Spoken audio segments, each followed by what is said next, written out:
Hey everybody, and welcome to my N5 series on the Akai MPC, where I cover a topic in about 5 minutes. Decaystar wrote in and asks how you save samples out of the sample pool. This is pretty common. Like you'll go load a whole bunch of stuff or go sample a whole bunch of samples from like vinyl or cassette or radio or wherever you're getting them from. You end up with a bunch of stuff in memory that you might want to save for later, but you don't want to use in your current project. And yeah, let's just go through a few different ways. There's a few different ways. None of them are terribly optimal, but let's say you actually have a track. Like this is just a chopped up loop. If I want to save this entire loop, really you just have to hit the pad and you basically, that's selecting it as your current sample.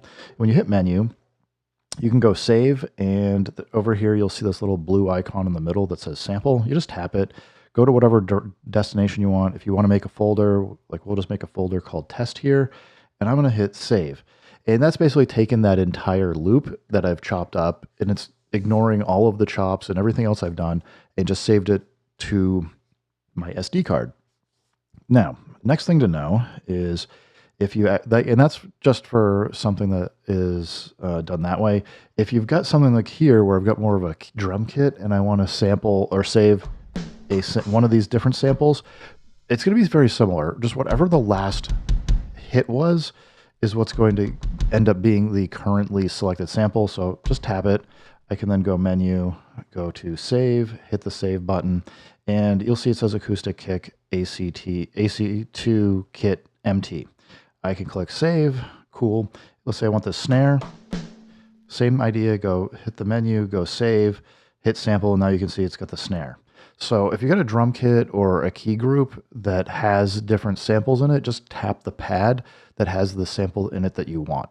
That's super easy, super cool. However, frequently what happens if you're just going through and sampling a whole bunch of stuff, you may not even be assigning this content to drum kits or anything else. And the way that you have to go save is a little bit different. It's still kind of, it's a very similar process, but I just find it kind of weird because honestly, it should be like here, I'm going to double tap mute to go to sample edit.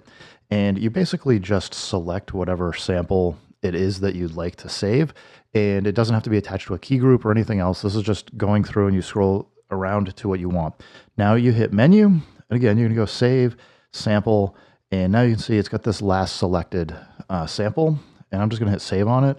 Now if I go back, double tap and go back, there's no menu here, unfortunately, to just have a quick save or anything. So you do have to go through this a little bit of a convoluted process to go save your samples.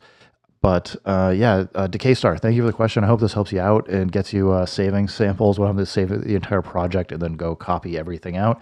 Once you've kind of saved it, if you're not using it because it's not something that you've assigned to a drum kit, just go hit this delete button. You can get rid of it.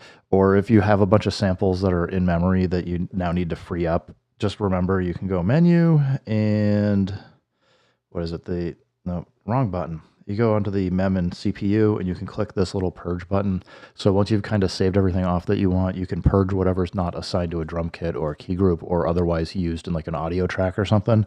So yeah, hopefully this helps you out. Thanks everybody for stopping by. Keep making music, keep having fun. Remember, if it sounds good, it is good. And peace.